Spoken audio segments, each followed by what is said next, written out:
Olá, boa noite. Hoje a gente vai iniciar nossa leitura de capítulo Deuteronômio 23. Você deve estar perguntando, não era o Denis que ia ler? Por que que você está na câmera agora? Porque a gente vai fazer a nossa leitura através do meu computador, através dessa parte de administradora. Então, eu vou subir e descer a página para ele ler, no momento que ele se sentir confortável, parar para ler também, ou parar para explicar o que o Espírito Santo tenha falado, o que é que seja, a gente vai parar, vai fazer exatamente como a gente faz normalmente. O que eu quero que todo mundo pense nesse momento aqui, em anos de leitura de live, eu nunca senti de permitir ninguém que lesse ou que fosse compartilhado com ninguém a leitura especificamente. Foi um chamado específico a mim, eu creio que a responsabilidade seja muito grande e eu nunca fiz isso. Nesse momento, Deus tocou no meu coração para fazer isso em relação ao Denis. E isso é o que eu acho mais lindo em relação a gente estar conectado com o Espírito Santo, porque eu não tenho um Espírito Santo diferente do dele. O meu Espírito Santo, por exemplo, que habita em mim, ele está programado, digamos assim, para aquele destino e para a história que Deus escolheu para a minha vida. Então, ele vai ser diferente em relações à minha vida, as minhas escolhas, consequências, meu destino, meu propósito, né? Mas a fonte é a mesma. Então, a fonte que vem, né, que me permite fazer a live é a mesma, porque a live não é minha, né? Então, a live é de Deus, a live é do Espírito Santo de Deus. Então, a gente hoje vai ler novamente, não é a Thay, não é o Denis, hoje vai ser novamente, como sempre, é o Espírito Santo falando. Então, a gente vai fazer a nossa oração inicial para começar tudo, e aí ele vai iniciar a leitura, tá bom? Então, vamos lá.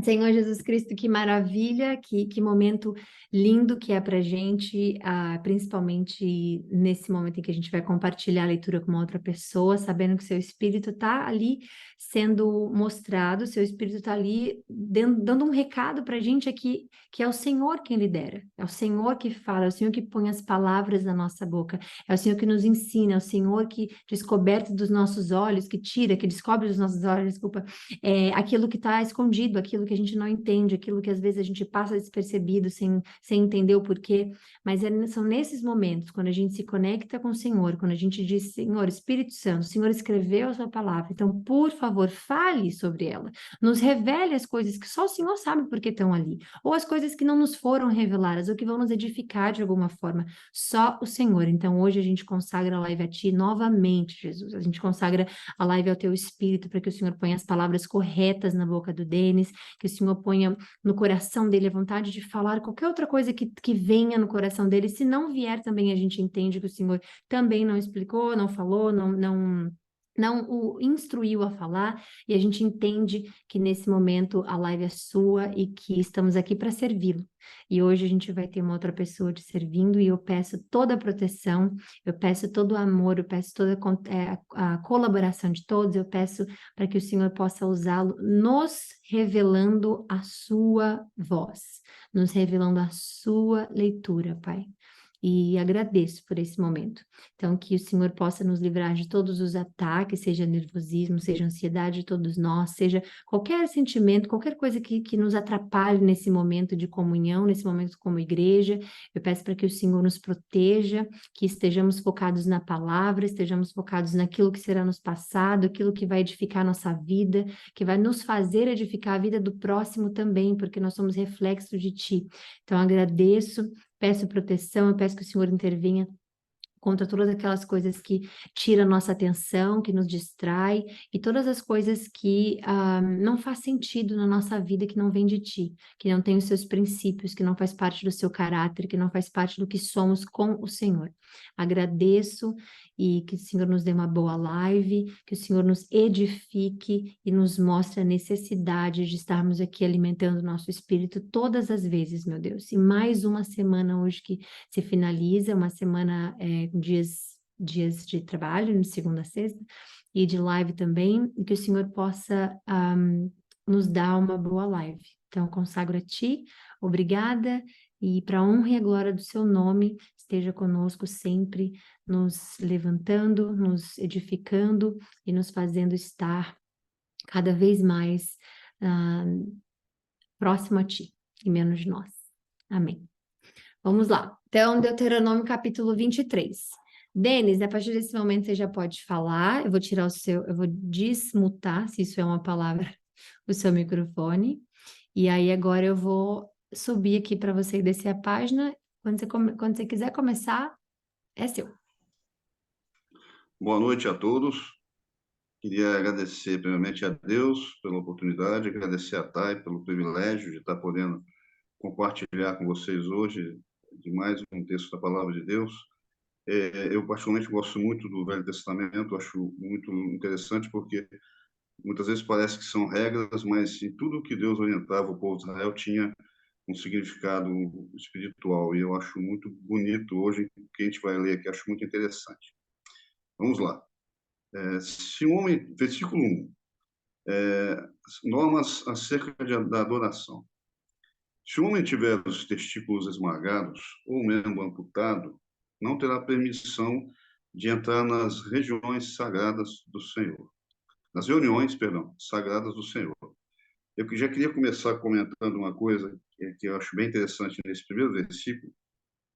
Como eles haviam povos que estavam juntos com eles, os egípcios e até outros povos que durante o caminho, durante a peregrinação deles pelo deserto, foram surgindo outros povos que acompanhavam o povo de Israel.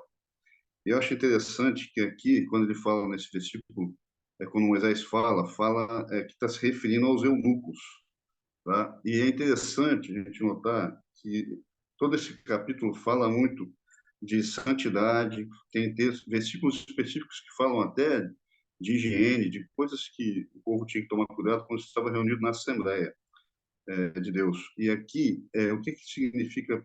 Achei muito interessante esse versículo, porque, ao contrário do que muita gente não sabe, os eunucos, eles eram sacerdotes de religiões pagãs. Então, Deus já orienta o povo que eles não fizessem parte da congregação. Aí, seguindo aqui, se alguém for filho ilegítimo, nem ele nem seus descendentes até a 10ª geração terão permissão de entrar nas reuniões sagradas do Senhor. Nenhum amonita ou moabita e nenhum de seus descendentes até a 10ª geração terá permissão de participar das reuniões sagradas do Senhor. Aqui no versículo 3 eu achei bem interessante, porque os amonitas, além de ser um povo cruel, eles eram considerados o povo cruel, eles eram descendentes de Ló. E eles eram filhos de Ló com a filha mais nova de Ló. Aqui a gente percebe que havia aqui uma relação de incesto. Inclusive, Gênesis 19:38 comenta sobre isso. E o que é interessante, já mais uma vez aqui, a orientação de Deus é por uma questão espiritual. Então, eu acho bem interessante essa observação. E da mesma maneira, a gente pode ver também que os moabitas também eram descendentes de Ló. Ló era primo de Abraão, e os moabitas, eles eram filhos de Ló com a sua filha mais velha. Então, mais uma vez, a gente percebe aí por que Deus separa esse povo, né, do meio da congregação. Versículo 4. Essas nações não os receberam com alimento de água quando vocês saíram do Egito. Em vez disso, contrataram Balaão, filho de Beor, nascido em Petor, na Mesopotâmia, para amaldiçoá-los. Mas o Senhor, o seu Deus, se recusou a ouvir Balaão e transformou a maldição em bênção, pois o Senhor, seu Deus, os ama. Enquanto viverem, jamais promovam o bem-estar e a prosperidade dos amonitas e dos moabitas.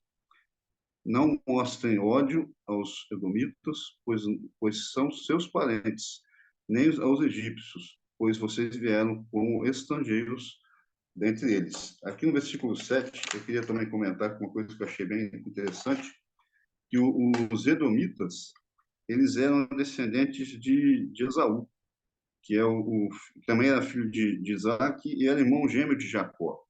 Então, eles eram parentes mesmo, diretamente do povo de Israel. Eu achei bem interessante. Muitas vezes a gente lê esse versículo, mas não atenta para esse detalhe. Então, mais uma vez, Deus orientando do porquê eu acho interessante que tudo que Deus fala tem um significado, né? Nada é aleatório. Versículo 8: a terceira geração de edomitas e egípcios poderá entrar nas reuniões sagradas ao Senhor. Versículo 9: quando saírem para guerrear contra os seus inimigos, mantenham-os afastados de tudo que é impuro. O homem que ficar cerimonialmente impuro por causa de uma poluição noturna sairá do acampamento e ficará fora o dia todo. Ao entardecer, ele se banhará e, ao pôr do sol, poderá voltar ao acampamento. Eu queria comentar aqui desses dois versículos. É fantástico a gente perceber a santidade de Deus, né? Depois seria interessante vocês procurarem o significado de algumas palavras aí, principalmente no versículo 10. Deus é santo e Deus não aceita impureza. E o que eu achei interessante aqui, nesses dois versículos, no 14, depois a gente vai ver que Deus andava no meio do acampamento, Deus estava sempre no meio do povo dele, né? Então, Deus não aceitava nenhum tipo de impureza, né? Então, esse texto, esse capítulo, ele fala de santidade, ele fala também de questões de higiene, que também tinha muito a ver com santidade. Versículo 12: determinem uma área fora do acampamento onde possam fazer as necessidades. Cada um deve ter uma pá como parte de seu equipamento. Quando forem evacuar, cavem um buraco com a pá e cubram as fezes. O acampamento deverá ser santo, pois o Senhor, seu Deus, anda no meio dele para proteger vocês e derrotar seus inimigos. Cuide para que ele não veja em seu meio qualquer coisa vergonhosa e se afaste de vocês. Versículo 14, o que eu achei fantástico, eu estava fazendo uma comparação. Nesse tempo, o Espírito Santo ainda não habitava nas pessoas. E esse versículo mexeu muito comigo, esse capítulo inteiro, porque eu fico imaginando, nos dias de hoje, como o Espírito Santo de Deus habita em nós, a gente tem que ser, eu entendo que mais santos ainda, porque Deus está andando conosco o tempo todo. Então, muitas vezes, a gente, principalmente quando a gente está sozinho, realmente a gente é quem a gente é. E o Espírito de Deus, como habita em nós, a gente tem, eu diria que é uma opinião, mas baseada na palavra de Deus. Hoje a nossa responsabilidade ela é muito maior, de manter uma santidade em tudo que a gente faz, no pensar, no falar, no agir. Eu achei muito interessante porque na época parecia que eram regras, pareciam imposições, mas não era. No versículo 15: se escravos fugirem e se refugiarem com vocês, não os devolvam aos seus senhores. Permitam que eles vivam em seu meio, em qualquer cidade que escolham, e não os oprimam. Nenhum israelita, homem ou mulher, se dedicará à prostituição em templos idólatras. Quando apresentarem uma oferta para cumprir um voto, não tragam à casa do Senhor, seu Deus, nenhuma oferta proveniente dos lucros de uma prostituta ou de um prostituto, pois ambos são detestáveis ao Senhor, seu Deus. Não cobrem juros sobre empréstimos que fizerem a um irmão israelita, seja de dinheiro, de alimento ou de qualquer outra coisa. Poderão cobrar juros dos estrangeiros, mas não cobrarão juros dos israelitas, para que o Senhor, seu Deus, os abençoe em tudo o que fizerem na terra da qual estão prestes a tomar posse. Quando fizerem um voto ao Senhor, seu Deus, cumpram prontamente. O Senhor, seu Deus, cobrará de vocês o cumprimento dos votos, ou serão culpados de pecado. Não é pecado deixar de fazer voto, mas se fizerem um voto voluntário, cumpram cuidadosamente a promessa feita ao Senhor, seu Deus. Quando entrarem no vinhedo do seu vizinho, poderão comer uvas até se saciarem, mas não as levem num cesto. E quando entrarem no campo de um vizinho, poderão apanhar as espigas de cereal com a mão, mas não usem a foice para cortá-las. Amém. Finalizamos aqui a nossa live hoje, de capítulo 23.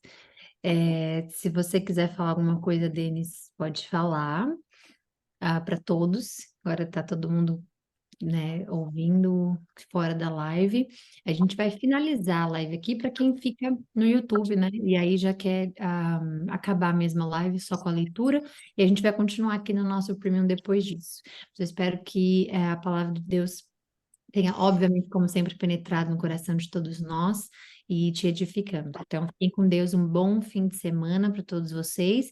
Eu quero só falar uma coisinha aqui, um minuto que eu senti de falar agora. É, Só um minuto, que agora eu não sei onde foi que eu me perdi. Do voto. Não sei porque Deus sempre faz essa parte do voto, né? Quando fizerem, né? Então você tem aqui uma escolha para tempo, ok? Então, quando fizerem, não é pecado não fazer, não é pecado não ter voto com Deus, mas se fizerem, então fica sempre um convite. Se você tiver um voto a fazer com Deus, ou algo que seja com Deus, faça com Deus, mas cumpra cuidadosamente a promessa feita e inicie imediatamente, o que ele fala prontamente, já comece, não fale meu voto vai começar daqui a 10 anos, daqui a 5 dias, Senhor, me dá aí. Porque um voto é algo que o Senhor faz, quando o Senhor faz conosco um voto, é algo que é automaticamente, já é simultaneamente é um contrato assinado. Então, não deixe para fazer um voto com Deus e iniciar quando você estiver pronto. Não, esteja pronto para receber o que você estiver fazendo voto, porque ele faz com certeza, ele dá com certeza, mas prontamente para obedecer.